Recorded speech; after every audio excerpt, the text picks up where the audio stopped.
자, 오늘 우리가 풀어야 될 숙제가 있습니다. 첫 번째는 미국 증시 바닥 확인을 위한 조건이 무엇이 좀 필요할까? 앞으로 남은 리스크는 무엇이 있을까? 또는 더 끌어올리기 위한 트리거는 무엇이 있을까? 한번 체크를 해보는 시간 가지면 될 것 같고요. 자, 두 번째로는 가장 중요한 한 주가 아닐까라고 생각이 듭니다. 많은 빅테크들 또는 가장 시장을 움직일 수 있는 기업들이 이번 주에 실적 발표로 남아 있고요. 자, 거기에 따라서 또 경제 지표가 또 많이 또 예정이 되어 있습니다. 근데 이 경제 지표가 중요한 게 뭐냐면 우리가 보고자 하는 경제 지표는 4월 경제 지표거든요. 근데 이번 주부터 4월에 관련된 경제 지표가 줄줄이 나오기 시작합니다. 자, 그러다 보니까 시장에서는 어느 정도 변동성을 줄지 한번 체크해 주시면 될 것 같고요. 세 번째로는 현 시점 가장 매력적인 기업이 어떤 기업이며 마지막으로 이번 주 대응 전략을 한번 같이 보도록 하겠습니다. 자, 이러한 엄청난 숙제를 또 풀어주실 저희 한 분을 모셔야겠죠. 자, 테이버 김태형 작가와 함께 이야기를 해보도록 하겠습니다. 안녕하세요. 안녕하세요. 저희가 사실 지금 많은 숙제가 있는데요. 이 숙제를 풀기 전에 영상을 하나 봐야 됩니다. 네, 영상을 하나 보고 갈 텐데요. 켈베이 인베스트먼트의 수석 전략가 클라크 제라닌의 최근에 시장 그리고 연준에 관련해서 언급한 영상이 있기 때문에 이 영상 잠시 보고 이야기 이어가도록 하겠습니다.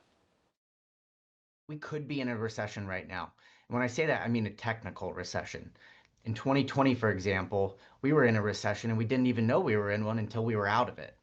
So that being said, we really don't think that we are. We know that the numbers moving forward, the probability has gone up to 50% and come back down.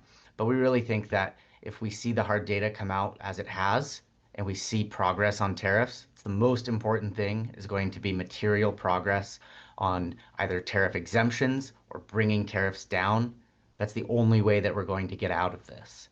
Another point I'd like to say is that the Fed independence is going to be mandatory for our success. So to see the tone shift over the past few weeks has been stomach churning. We're glad to see that now Fed Chair Jerome Powell is not going to be at risk. Once Jerome Powell leaves his position and we do see someone appointed by President Trump, I would imagine that they will share some of the similar views as President Trump. So it is worrisome because of the conflict that we've seen over the past 4 years and during the Trump 1.0 administration. 네, 지금 영상을 통해서 일부 연준의 독립성에 대해서 좀 언급이 됐던 부분이 있는데요. 이 독립성에 대해서는 시장에서 많은 또 이슈가 또 있기 때문에 뭐 과거 크게 또 시장을 흔들어 놨었던 하는 요인으로 좀 작용했습니다. 자, 오늘 저희 그 김태형 작가님과 함께 이 부분에 대해서 잠시 또 언급을 해주시면 될 것 같은데, 이거 어떻게 보세요? 연준의 독립성, 이게 트럼프가 과연 제롬 파월 의장을 해임할 수 있을까? 좀 저는 개인적으로 좀 불가능하지 않나 생각이 드는데, 일단은 그 재무부 장관이 그거에 대해서 노를 얘기를 했기 때문에 그런 예. 부분에서 그게 지금 달러의 기축통화나 아니면 달러의 이런 뭐 가치를 지키기 위해서 우리가 계속해서 뭐 재무부가 대응하고 있고, 이번에 지난주에도 시장에서 좀 호재로 생각을 했던 게 재무부 장관이 나와가지고 그 얘기를 했었습니다. 우리는 달러의 가치를 위해서, 그리고 달러의 가치에 중심을 해가지고 뭔가 정책을 짤 것이다, 이런 얘기를 했기 때문에 그 부분에 있어서는 지금은 너무 뭐 걱정하실 필요는 없지 않나. 그리고는 지금 이게 파월뿐만 아니라 연준 위원들조차도 모두가 나와가지고 연설문의 가장 초입에 가장 중요한 거는 뭐 연준의 독립성이다, 이렇게 이야기를 하고 있고, 그리고는 연준의 독립성이 지켜지지 않으면 공격하겠다라고 선언하는 그런 쪽도 많기 때문에 요거는 지금 트럼프가 지지율도 낮은 상황이고, 그리고는 지금 재무부 장관조차도 그건 안 됩니다라고 반대하고 있기 때문에 그거는 걱정을 안 하셔도 될 것 같습니다. 걱정 안 해도 된다. 알겠습니다. 자, 그러면 지금 뭐 이번 주 정말 너무 많은 일들이 있을 것 같아요. 실적 발표도 있고요. 또 이제 여러 경제 지표가 지금 줄줄이 또 예정이 되어 있는데, 4월 경제 지표도 좀 예정이 돼 있고, 그 지금 이 상황에서 작가님 보시기에는 뭐 미국 증시 바닥, 내가 볼 때는 단기적 바닥은 이미 확인이 된 것 같다, 아니다, 조금 더 리스크가 남아 있다, 어느 쪽이십니까 지금? 저는 일단 최악은 지났다라고 계속 표현을 하고 있어요. 예. 그러니까 우리가 S&P 500이 5,000m로 내려가서 4,800대까지 갔던 그때가 어찌 보면은 S&P 500의 PER 20배도 깨고 내려가는 그런 흐름이었거든요. 예. 그리고는 그것을 시장에서는 앞으로 정말 심각한 수준의 경기 침체가 오지 않는다라고 한다면은 그 상황에서는 지금은 걱정할 게 없는 그런 상황이었다라고들 다들 표현하고 있습니다. 예. 그러니까 지금은 오히려 박스권 상단을 찾아가는, 그러니까 박스권 상단이 지금 현재 5,500 수준 요 정도가 될 것인가, 아니면은 여기에서 5,800 수준까지 올라갔다가 다시 한번 박스를 5,000 중반대로 만들 것인가. 말 그대로 지금 올해 한 해 동안 우리가 트레이딩 할 수 있는 박스를 찾아가는 그런 부분이고 예. 거기에서 지금 이번 주에 실적 발표가 어마어마하게 많은데 예. 여기에서 방향을 어디로 잡을 것이냐. 말 그대로 5,000 중반에서 놓을 거냐, 5,000 초반에서 놓을 거냐. 예. 요 박스에 대해서 시장에서 지금 뭐 가늠자를 좀 재고 있다. 그래 눈치를 보고 있다. 예. 이렇게 보시는 게 맞을 것 같습니다. 그러면 그 박스권에서 일부 만약에 상승하는 트리거로 우리가 본다면 빅테크들의 실적 발표가 트리거가 될 것 같으세요? 아니면은 일부 경제 지표에서 나오는 그러니까 매크로 지표에 따라서 좀 움직일 거라고 보세요. 매크로 지표 같은 경우에는 지금 예. 시장에서의 기대값이 뭐 없다라고 보시는 게 맞을 것 같아요. 예. 지금 왜냐 그러면은 제가 요거를 한번 띄워가지고 보여드리면은 네. 현재 페드워치 기준으로 보시면은 페드워치에서 6월의 금리 인하율 한 50% 정도 이렇게 보고 있는 중이고요. 6월의 금리 동결확률 한 40% 정도 이렇게 보는 중입니다. 예. 그러면은 이 상황에서 지금 올해 12월 기준으로 어떻게 보냐 그러면은 12월에 금리 인하를 한 3번에서 4번 정도에 대한 확률에 대한 배팅이 가장 높은 상황이에요. 거의 60%가 넘어가는 상황이고 올해 들어서. 올해 3-4번의 금리 인하가 있을 거다라고 이야기를 하고 있는데 예. 지금 이게 지난주 금요일이었죠. 그 월스트리트 저널의 닉 티미러스 기자가 SNS 글을 올렸습니다. 예. 지난주 목요일에 시장에서 우리가 데이터가 확인되면은 6월에도 금리 인하를 할 수 있다라는 연은 총재 발언이 있었습니다. 그리고 그게 시장을 어찌 보면 좀 들어올리는 그런 동력원이 됐는데 예. 그 부분에 대해서 오히려 또 약간 끄어가지고 한 말이 뭐냐 그러면은 그게 뭔가 크리티컬한 데이터가 나왔을 때 그 부분에 대해서 금리 인하를 할 수 있다라고 이야기를 하는 거지 예. 6월 금리 인하 확률이 높다는 게 아니다. 그러니까 데이터 디펜던스 그대로 이어간다. 네, 말 그대로 고용이 박살나지 않으면은 금리 인하는 나중에 될 것이다라고 표현을 하는 건데 네네. 우리가 지금 미국에서 계속 얘기 나오는 뉴스들을 찾아보시면은 중국에서 미국으로 들어가는 물동량이 크게 감소했다라고 표현을 해요. 예. 그리고는 지금 미국 내에서 공급 충격이 올 것 같다. 2020년과 같은 인플레가 올 수 있다라고 지금 경고하고 있습니다. 그런데 아직까지 지금 뭐 미국이랑 중국이랑 만난다 이야기는 나오고 있지만 네. 아직까지 확정적으로 나온 것도 없고 그리고는 관세 협상이 일본도 한국도 협상된 게 전혀 없는 상황입니다. 예. 그리고는 트럼프는 주말 사이에 또 90일 이상의 그 관세 연장은 없을 것이다 이렇게 얘기를 하고 있다 보니까 예. 이 부분을 종합해서 놓고 보면은 아직은 몰라요. 과연 관세에 의한 인플레와 공급 충격과 그리고는 관세에 의해서 몇 프로가 붙어가지고 기업들이 어떤 식으로 대응해야 될지를 모르는 상황입니다. 그러니까 지금 4월, 5월, 6월에도 예. 최악의 경우에는 1, 2, 3월처럼 특히 3월처럼 엄청난 수입 증가를 우리가 확인할 수 있을 거고요. 예. 지금 우리가 뭐 이제 1월과 2월 기준으로 보시면은 1월, 2월이 작년 대비 이제 수입량이 수출보다 엄청나게 늘어났고 네네. 이게 지금 GDP의 마이너스 앞서서도 영상에서 얘기하셨던 기술적 침체를 불러온 거거든요. 기술적 침체라 그러면은 그냥 GDP 성장률이 2분기 연속으로 마이너스가 찍히면은 기술적 침체라고 표현하는 겁니다. 그렇죠. 아직까지 우리가 90일 내에 우리가 7월까지라고 이야기를 하는데 7월 9일, 7월 10일까지 우리가 관세 협상이 나오는 국가가 별로 없을 겁니다. 그러면은 그 상황에서 계속해서 기업들은 선제적으로 재고를 확보를 할 것이고 인벤토리를 쌓아놓게 되면은 수입이 많고 수출은 줄죠. GDP는 계속해서 마이너스가 나올 거다라고 예. 표현을 하는 겁니다.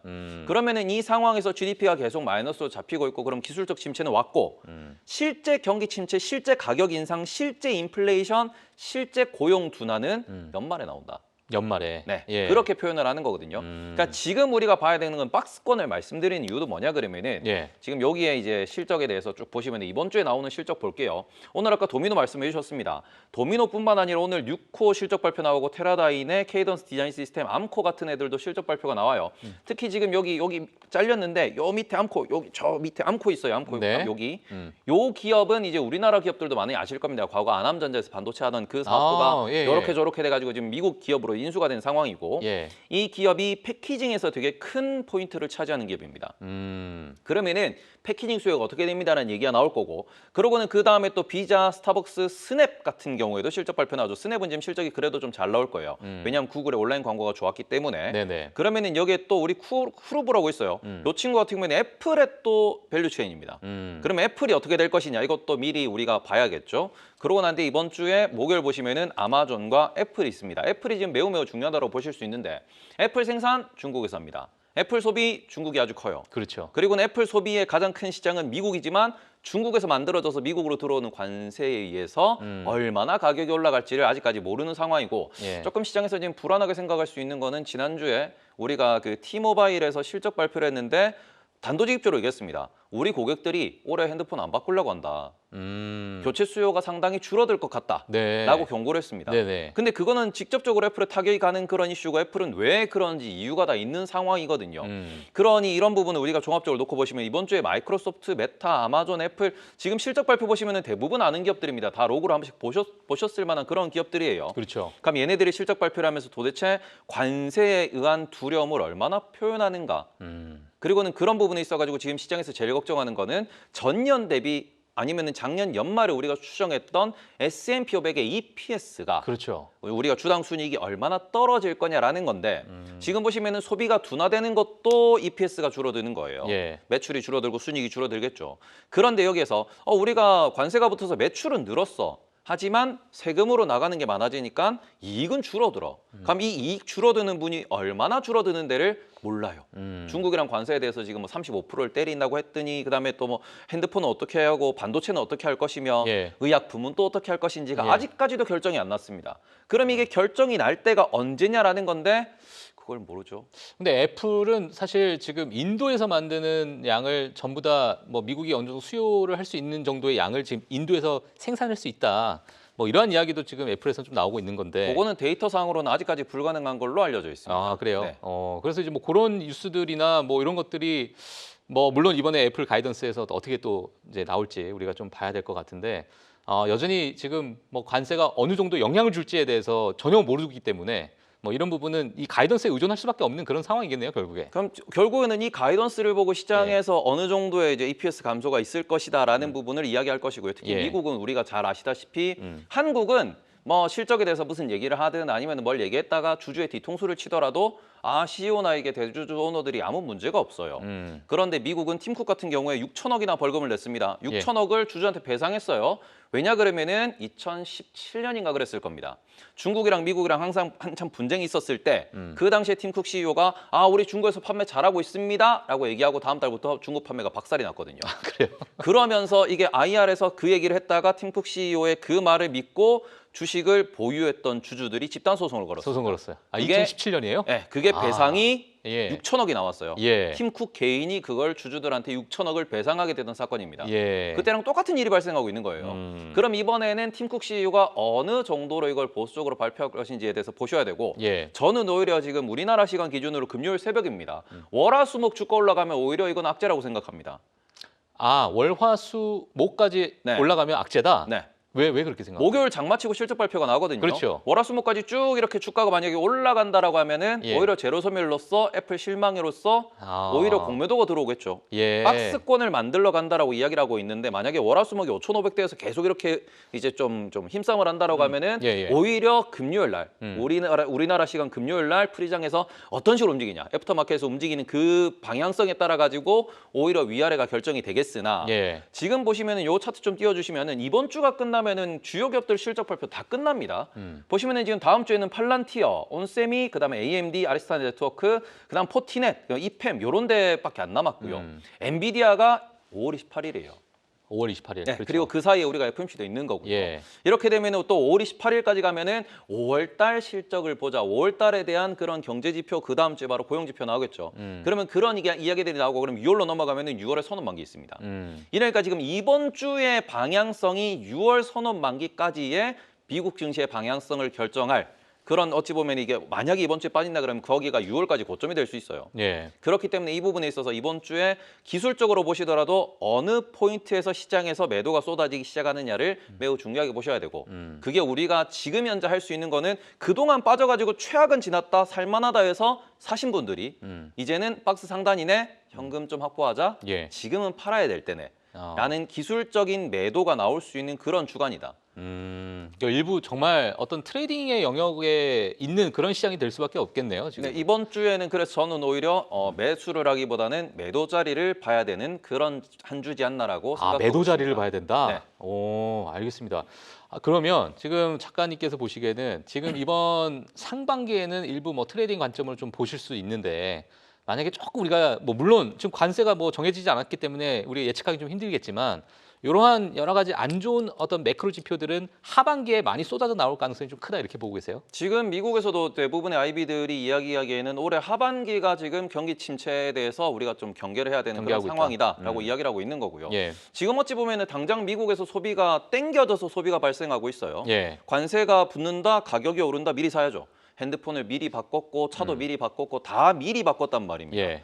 미리 바꾸면 그 다음에 뭐가 돼요? 오히려 수요 공백이 발생을 하죠. 그렇죠. 그럼 수요 공백이 발생해 버리면 그때가 진짜로 경기 침체가 오는 거고 그 시기를 올해 하반기 3분기와 4분기로 월스트리트가 많이 예측하고 있기 때문에 예. 거기에서 또 기업들이 만약에 이거를 재고 관리를 잘 해서 대응을 잘 한다라고 하면은 그 기업들은 종목별로 따로 올라갈 수 있겠죠. 예. 근데 시장 전반적인 소비에 대해서는 위축될 수 있다. 이 부분 한번 제가 여쭤보고 싶은데 지금 중국에서 미국으로 들어오는 선박들이 지금 급감을 하고 있다라는 데이터들이 좀 나오고 네. 뭐 물론 급감할 수밖에 없겠죠 지금 네. 상황에서는. 근데 이런 부분은 우리가 예상했던 것보다 그냥 좀 빠르게 시장에서 좀 강타하지 않을까라는 생각도 또 들기도 하는데 지금 급감하고 있는 그런 선박 수에 대해서 뭐 그런 부분은 어떻게 생각을 하고 계세요? 일단 지금 월마트랑 그런 유통업체 CEO들이 딱 얘기를 했습니다. 예. 2주 뒤부터 문제가 발생한다. 그게 벌써 일주일 전이에요. 아, 예. 그리고는 이게 길게 버텨도 3개월이다. 예. 3개월 뒤면은 매대가 빈다라고 얘기했어요. 3개월. 네. 예. 그러니까 지금 트럼프 대통령도 그런 미팅을 갖고 난 이후에 무슨 얘기가 나왔냐 그러면은 중국이랑 빨리 협상을 해야 돼. 그렇죠. 라고 하는 거고 중국 같은 경우에도 3개월 동안 수출을 못 한다 그러면은 중국 내 기업들과 물류하는 그런 이제 회사들도 망해요. 예. 중국도 당장 발등에 불이 떨어졌고 미국도 당장 발등에 불이 떨어졌고 둘 다 되게 크게 의존하는 그런 국가들이었기 때문에 여기에서는 결론이 좀 극적으로 날 수 있지 않을까라고 하는 게 기대감이고 예. 그리고 그 상황에서 먼저 유화적인 제스처를 취한 게 미국이고 그러다 보니까 이제 트럼프가 졌다라고 표현을 하는 건데 네네. 공산품에 대해서 원래 145%를 때린다라고 했다가 그거를 35%로 낮추겠다. 공산품은 국가 안보와 문제가 없는 칫솔, 이쑤시개 이런 것들은 전부 다 이제 35%로 때리겠다. 예. 그러면 어느 정도 확정이 났다라고 봐야 될 것 같아요. 근데 거기에 중국이 응할 거라고 생각하십니까? 어떻게 보세요? 일단 당장은 그 35%가 일기 때도 트럼프 일기 때도 마찬가지였지만 예. 그거는 미국 내 소비자들한테 가격이 전가가 전가되는 되는 거니까. 그러니까 이 부분은 수출하는 자 입장에서는 수입하는 자가 오히려 더 지금 물량이 없기 때문에 받아간다라는 입장에서는 중국은 35%라고 하면 원래 트럼프가 이게 대선 캠페인을 벌일 때부터 50에서 60% 얘기를 했습니다. 그럼 35%가 애매한 숫자죠. 왜냐하면 펜타닐 20% 붙으면은 55%예요. 그러네요. 그러니까 트럼프가 공산품에 대해서 그런 퍼센테이지를 제시한 거는 그게 협상안 혹은 원래부터 생각했던 결과물이라고 보시는 게 맞을 것 같습니다. 예. 그러니까 그래서 한 50에서 60% 정도의 관세를 때려가지고 그렇게 되면 미국 내에서 그 정도는 어느 정도 소화될 수 있다라고 이미 분석이 되어 있겠죠. 예. 그러니 그쪽은 하나의 협상안이 나온 것이고 그리고는 트럼프가 원하는 거는 그러니까 티톡 내놔라. 파나마 운하도 내놔라. 예. 여러 가지 지금 제시를 하고 있는 겁니다. 근데 그게 너무 규모가 말이 안 되다 보니까 예. 오히려 중국 쪽에서는 아니 협상을 할 거면 협상을 하자라고 이제 협상할 만한 걸 갖고 와야지. 예. 말도 안 되는 걸 들고 와가지고 말 안 통하는 협상을 하자고 하는데 우리는 거기에 대해서 협상을 못 하겠다라고 나오는 게 지금 중국이에요. 그러니까 지금 중국과 미국이 딜을 하고 있는 거는 어느 정도 있다라고 볼 수 있는데 미국이 요구하는 것과 예. 중국이 내어줄 수 있는 게 너무 다른 상황이 문제가 되고 있다. 그래서 그런 건가요? 트럼프는 계속 협상하고 있다. 네. 중국은 아니다. 무슨 네. 소리냐? 이게 그렇죠. 지금 그것 때문에 그러는 거죠?